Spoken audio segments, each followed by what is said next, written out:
Presidente da OAB protocola interpelação no Supremo para que presidente Jair Bolsonaro explique declarações a respeito do pai dele. Justiça marca primeiro leilão de joias da ex-primeira-dama do Rio, Adriana Anselmo, apreendidas na Operação Lava Jato. Procuradoria da República do Distrito Federal abre procedimento para apurar se há ilegalidades na portaria que definiu regras para a deportação de estrangeiros considerados suspeitos ou perigosos. Empregados e representantes dos Correios se reúnem no TST para discutir plano de saúde da categoria. E clientes de bancos afirmam que tempo de espera em fila de agências ainda ultrapassa o permitido por lei. A regra é ultrapassar o tempo.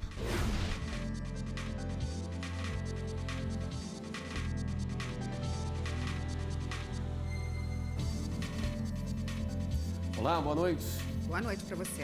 O presidente da Ordem dos Advogados do Brasil, Felipe Santa Cruz, entrou hoje com uma interpelação no Supremo Tribunal Federal. Ele quer que o presidente Jair Bolsonaro explique declarações a respeito do pai dele, Fernando Augusto de Santa Cruz Oliveira, desaparecido durante a ditadura militar. A repórter Carla Lucena, ao vivo, tem os detalhes para a gente. Vamos falar com ela. Boa noite, Carla. Olá, Érica, boa noite para você, boa noite a todos que nos acompanham. E é exatamente isso, então, nessa interpelação que chegou agora à tarde aqui ao Supremo Tribunal Federal, a defesa pede que o presidente Jair Bolsonaro explique a declaração feita na última segunda-feira de que um dia contará ao presidente da OAB, Felipe Santa Cruz, como o pai dele desapareceu durante o período da ditadura militar, se essa for uma informação que interesse ao filho. E olha só, a interpelação é um tipo de processo que tenta esclarecer se o que a outra parte disse é ou não ofensivo e, a partir daí, avaliar a possibilidade de se abrir uma ação de crime contra a honra. O presidente da OAB, ele disse que o pai foi vítima de desaparecimento forçado durante a ditadura militar e que, inclusive, isso já foi reconhecido pelo Estado brasileiro. Esse caso ele já foi distribuído aqui no STF e o relator é o ministro Luiz Roberto Barroso. Érica. Carla, e a Justiça Federal da Bahia também deu um prazo de 5 dias para que o presidente Jair Bolsonaro e o filho dele, o Eduardo Bolsonaro, deem explicações, sobre a indicação para a Embaixada do Brasil nos Estados Unidos, é isso? Isso mesmo, Érica. E para a gente entender, então, olha só, o deputado federal Jorge Sola, ele entrou com uma ação popular na Justiça questionando essa possível indicação de Eduardo Bolsonaro para a vaga de embaixador do Brasil nos Estados Unidos. Então, como esse caso chegou na primeira vara federal e o juiz decidiu, como trâmite dessa ação, dar este prazo de 5 dias para que tanto o presidente como o filho explique essa indicação. E olha só, segundo informações do Ministério das Relações Exteriores, já foi enviado aos Estados Unidos um documento falando sobre a indicação de Eduardo Bolsonaro e que agora o governo brasileiro estaria aguardando aí o posicionamento do governo americano. E depois dessa etapa, o nome de Eduardo Bolsonaro iria então para o Senado Federal, onde possivelmente ele deverá ser sabatinado. E uma última informação, segundo informações da Secretaria de Comunicação da Presidência da República, o presidente não vai comentar essa intimação. Agora voltamos aos estúdios. Érica, William. Obrigado, Carla. 40 joias da ex-primeira-dama do Estado do Rio, Adriana Anselmo, serão leiloadas a pedido do Ministério Público Federal no Rio de Janeiro. Os bens foram avaliados em mais de R$455 mil. As joias foram avaliadas em setembro de 2017, mas o leilão foi suspenso. Agora foi marcado um novo para 15 de agosto. O bem mais caro é um relógio Rolex com pulseira em ouro, acompanhado de estojo e certificado, que custa R$55 mil. Entre as joias há outros relógios de ouro, colares, um par de brincos de diamantes, anéis e pingentes. A Lava Jato já identificou mais de 100 joias que afirma ser de Adriana Anselmo, mas a maior parte delas não foi encontrada. O total avaliado dos pertences é de R$2 milhões. Ontem, o marido de Adriana Anselmo, o ex-governador Sérgio Cabral, foi condenado a 18 anos de prisão. O total da pena em primeira instância chega a quase 216 anos. Caso os bens não recebam o valor mínimo no dia 15 de agosto, haverá uma nova oferta no dia 23 com desconto de 25%. O edital do leilão ainda será publicado e os compradores vão poder parcelar o valor da arrematação. A Procuradoria da República, em Brasília, vai apurar se houve ilegalidades na portaria que definiu regras para a deportação sumária de estrangeiros considerados suspeitos ou perigosos. O procurador do caso pediu informações ao ministro da Justiça, Sérgio Moro, que assinou o documento. A portaria foi publicada na última sexta-feira no Diário Oficial da União e prevê também regras para proibir a entrada no Brasil de pessoas que tenham praticado atos contrários aos princípios e objetivos dispostos na Constituição Federal. Contestação de crédito apresentada fora do prazo da lei de falência não deve ser analisada.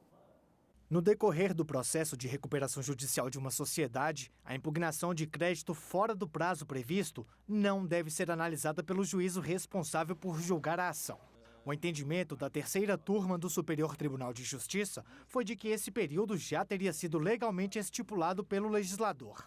No caso analisado pelo STJ, um banco pretendia reverter decisão do Tribunal de Justiça do Rio Grande do Sul, que julgou intempestiva a impugnação apresentada além do prazo de 10 dias da publicação da relação de credores, conforme o artigo 8º da Lei de Recuperação de Empresas e Falências.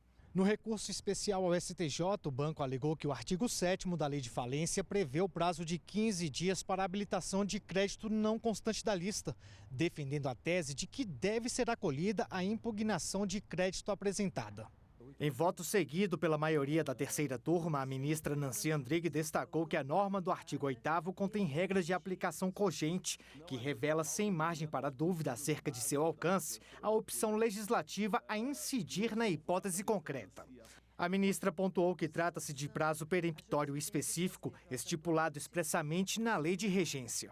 A magistrada destacou ainda que a eventual superação da regra legal só pode ser admitida de forma excepcional, observadas determinadas condições específicas, tais como elevado grau de imprevisibilidade, ineficiência ou desigualdade, circunstâncias que não foram verificadas no caso julgado.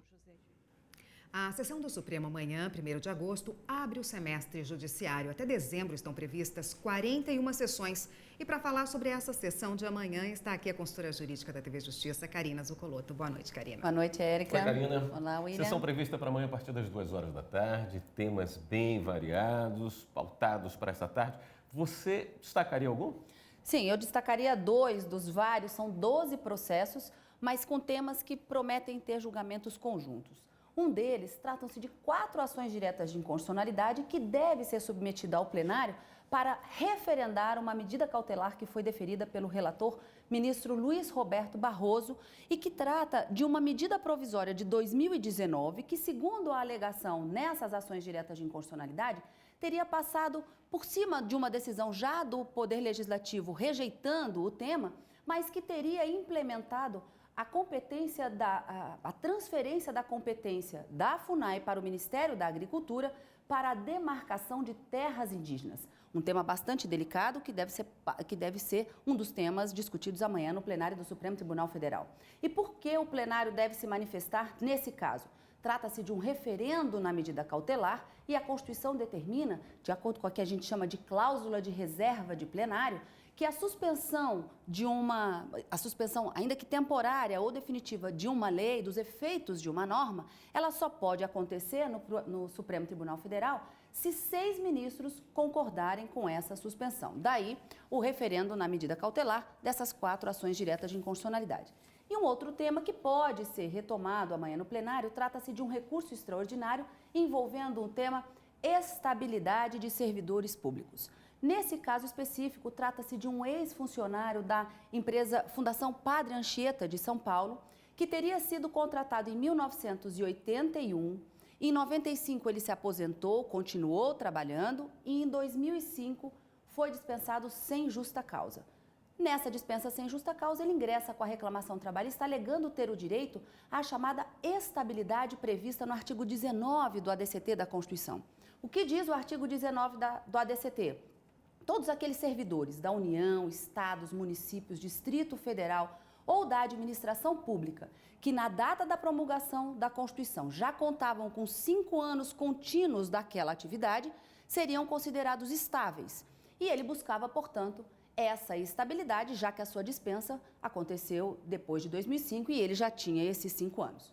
Ele perdeu em primeira instância, perdeu em segunda instância, o TST reconheceu a estabilidade e é contra essa decisão que a Fundação vem ao Supremo nesse recurso extraordinário para ver revertida essa situação. O relator é o ministro Dias Toffoli, votou pelo parcial provimento, afastando a possibilidade dessa estabilidade, entendendo que a Fundação Padre Anchieta, a lei que a cria, traz a natureza privada das suas atividades, não tem relação com o Estado e que, portanto, ele não teria o direito à estabilidade.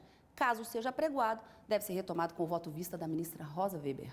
Karina, bom retorno para você. Contamos com a sua presença amanhã no Jornal da Justiça, contando para a gente do que aconteceu nesse retorno de semestre aqui no Supremo. Presença confirmada. Até amanhã. Até amanhã. A seguir, servidor público que comete crime no exercício da função deve ser julgado pela Justiça Federal. O acusado é servidor público e teria produzido foto pornográfica de uma índia de 15 anos quando atuava como agente de endemismo.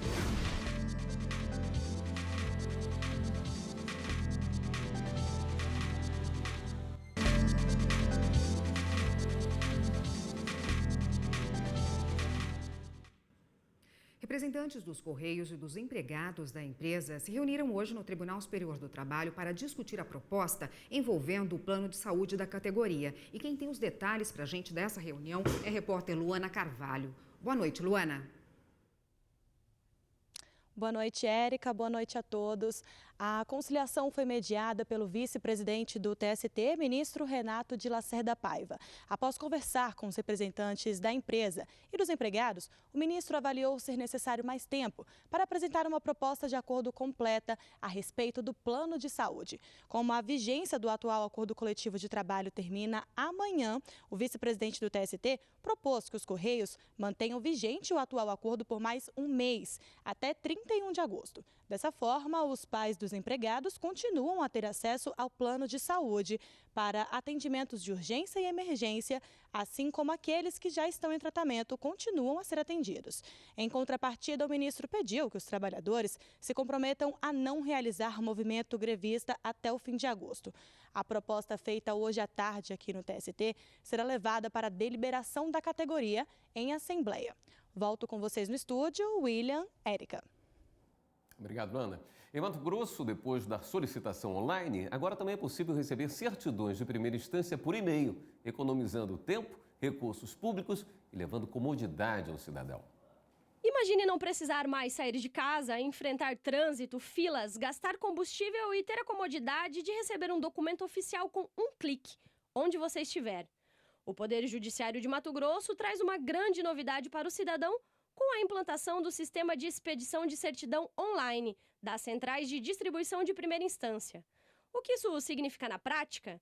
Que todas as certidões, antes solicitadas no fórum ou pela internet, mas entregues apenas pessoalmente, agora serão enviadas diretamente para o solicitante por e-mail, com selo eletrônico de autenticidade. Quanto tempo você gastaria para sair da sua casa e ir até o fórum da sua cidade só para buscar uma certidão? Este tempo pode ser economizado se você utilizar o novo sistema de expedição virtual. Além da sua comodidade e economia, o Poder Judiciário também economiza recursos públicos, deixando de imprimir cerca de 12 mil certidões mensais. Não é de hoje que o tribunal vem tentando mudar suas rotinas no sentido de economizar o máximo possível de material que não possa ser reciclado. A novidade é destinada a pessoas físicas e jurídicas. De forma gratuita, quem pode solicitar é a própria pessoa. De forma paga, pode ser solicitada por terceiros. E também empresas que estão participando de licitações também podem solicitar. O envio por e-mail com a selagem digital também beneficia quem está em outros estados e precisa da documentação. Quebrou as distâncias, tirou toda essa barreira, né? Foi uma evolução muito grande, né? Não só para nós, para facilitar o nosso trabalho, também para facilitar a vida daquelas pessoas de quem da justiça precisam. O senhor Gonçalo aprovou a novidade. É bem melhor, né?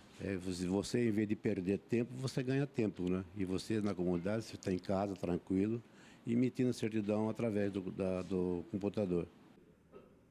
Servidor público que praticar crime no exercício da função será processado e julgado pela Justiça Federal e não pela Justiça Comum. A decisão é do Tribunal Regional Federal da Primeira Região, com sede em Brasília. A terceira turma do TRF1 aceitou o pedido do Ministério Público para que um homem que praticou crime contra uma adolescente indígena fosse processado e julgado pela Justiça Federal, em vez da Justiça Estadual. O acusado é servidor público e teria produzido foto pornográfica de uma índia de 15 anos quando atuava como agente de endemias do Distrito Sanitário Especial Indígena Yanomami, em Roraima, vinculado ao Ministério da Saúde. A segunda vara da Seção Judiciária de Roraima entendeu que o caso deveria ser analisado pela Justiça Estadual, porque nessa situação os interesses da coletividade dos povos indígenas não teriam sido afetados e o processo estava relacionado apenas à adolescente envolvida. Mas o Ministério Público recorreu, alegando que os delitos praticados pelos funcionários públicos federais no exercício de suas funções são de competência da Justiça Federal. Além disso, para o MPF, esse crime teria, sim, afetado a organização social e os costumes indígenas. Ao analisar o caso, a relatora, desembargadora federal Mônica Cifuentes, destacou jurisprudência do STJ que estabelece a atuação da Justiça Federal para julgar delitos praticados por funcionários públicos federais quando realizados no exercício de suas funções. A magistrada também esclareceu que, embora a situação não envolva disputas sobre direitos indígenas em relação à terra, tem o potencial de afetar diretamente as tradições indígenas ao vincular à cultura dos índios imagens pornográficas, motivo pelo qual deve ser julgada no âmbito federal. No Brasil, o paciente terminal não pode decidir pela própria morte. A opção é escolher tratamentos que diminuam o sofrimento, garantindo assim o direito à dignidade. Cida teve a rotina alterada depois da morte da mãe. Dona Aurelina, mulher forte e independente de Várzea da Palma, norte de Minas, morreu vítima de um câncer de pulmão. Quando vem o diagnóstico, é quase inevitável pensar em tempo. Ter mais dele para fazer tudo o que falta ou encurtá-lo, antecipando o fim para não sofrer dores ou perder a autonomia. Nessa hora, será que existe poder de escolha? Esse paciente, ele não pode, de acordo com o nosso ordenamento vigente, optar pela eutanásia, quer na forma ativa, quer na forma passiva, mas ele pode optar por não se submeter à distanásia. A pessoa pode se opor a práticas distanásicas, se opor a excessos, a tratamentos desproporcionais, né? Por exemplo, ressuscitação cardiopulmonar em casos extremos, medicamentos com efeitos muito dolorosos e que tragam apenas um pequeno prolongamento de vida. O paciente pode registrar essas vontades. O documento é chamado de testamento vital. Eu entendo que o testamento vital, a diretiva antecipada de vontade hoje, possa ser efetuada tanto por meio de escritura pública, porque é uma forma de que fique registrado em cartório, é mais fácil você garantir que o documento esteja lá e chegue ao conhecimento público, mas é importante, se você o fizer, que também leve ao conhecimento dos seus entes queridos. É possível também indicar um representante, uma pessoa que possa tomar essas decisões por você quando você já não tiver condições de raciocinar, de se manifestar validamente, talvez até mesmo de se comunicar. O artigo 1º da Constituição Federal traz entre os direitos fundamentais a dignidade da pessoa humana. Cida e a família desejavam um tratamento digno e descobriram que era possível através dos cuidados paliativos. O objetivo do cuidado paliativo é dar um suporte aos sintomas físicos, como dor, e outros sintomas como náusea, vômito, fadiga e perda de apetite, mas também aspectos psicossociais e até espirituais para esses pacientes, e é importante frisar que é para a família também, nesse momento de vida que todos estão passando. Segundo a Secretaria de Saúde de Minas Gerais, 34 instituições hospitalares espalhadas por todo o estado prestam cuidados paliativos. No entanto, este serviço ainda precisa ser mais divulgado. A revista The Economist elaborou um ranking de qualidade de morte, que avalia a estrutura local dos cuidados paliativos. O Brasil ocupa apenas uma posição mediana nessa lista. O país ainda pode melhorar, mas enfrenta desafios como a falta de uma política que integre os cuidados paliativos ao sistema de saúde, o número limitado de profissionais treinados e a dificuldade em conseguir obter medicamentos adequados fora dos grandes centros urbanos. E a seguir, mesmo com leis que determinam o tempo máximo de espera nos bancos, consumidores reclamam nas filas. Algumas vezes já passei bastante tempo em banco, fila, principalmente época de recebimento de salário, pagamento de contas.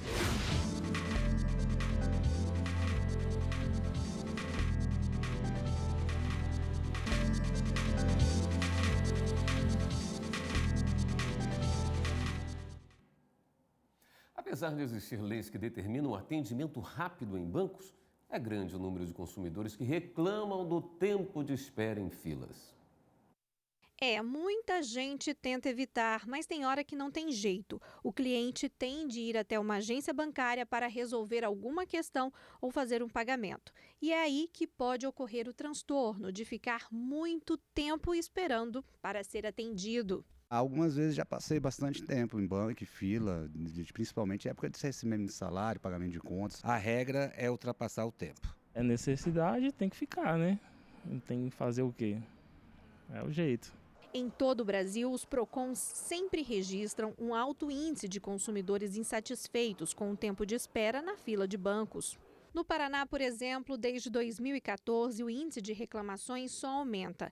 Em 2017, foram 98 casos. Já no ano passado, 188 pessoas registraram que ficaram mais de 2 horas esperando por atendimento.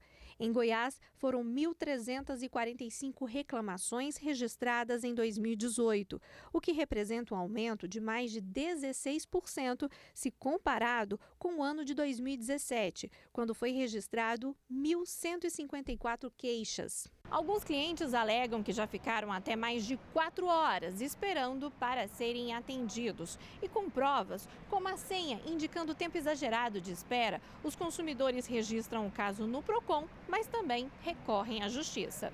Como não existe uma lei federal que trata sobre o tema, este advogado explica que os casos são julgados com base em leis locais que estipulam o tempo máximo de espera em até 30 minutos. Alguns consumidores são indenizados por danos morais, mas também há casos em que o banco é multado. As leis locais que existem tratando sobre o tempo de espera na fila, quando elas vêm e apresentam um tempo de 20 a 30 minutos como um tempo razoável, caso a agência não respeite esse tempo, isso poderá dar ensejo a uma sanção administrativa. Agora, isso não quer dizer que necessariamente a pessoa terá direito a uma indenização por danos morais. A jurisprudência não é uníssona e existem 2 correntes distintas, sendo que uma entende que, caso extrapole esse período razoável de 20 a 30 minutos, já ensejaria uma indenização por danos morais. Outra parte da doutrina e jurisprudência entende que não, que isso não é capaz de afetar os direitos personalíssimos do consumidor. Cada dia mais, empresas e órgãos públicos entram na luta pela preservação do meio ambiente com foco na sustentabilidade. Cada um fazendo um pouco, muito pode ser mudado.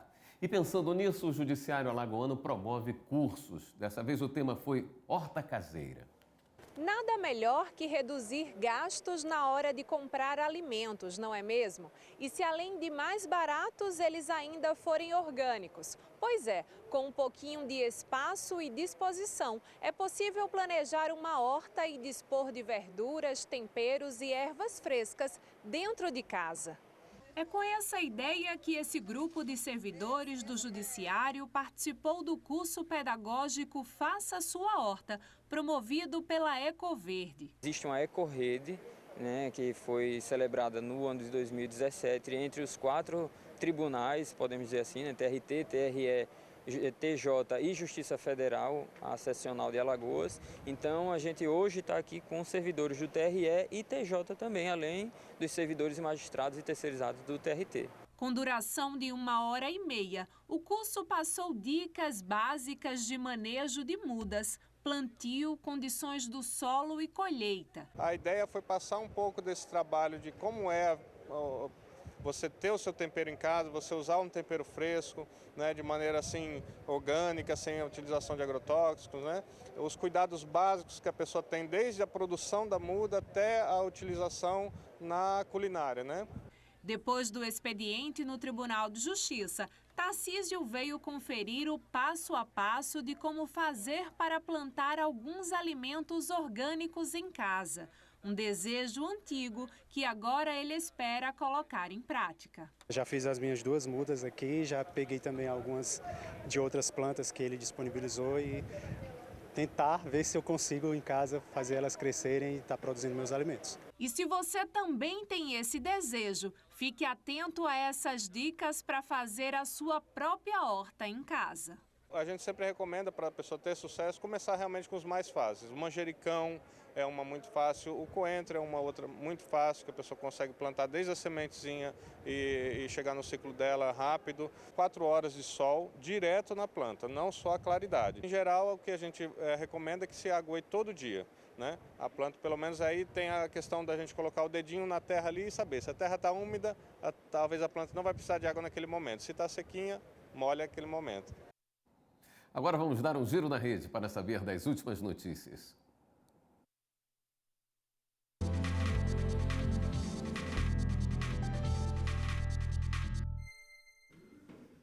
Vamos então até a redação do Jornal da Justiça falar com a repórter Viviane Novaes, que é quem tem as novidades de hoje para a gente. Boa noite, Viviane.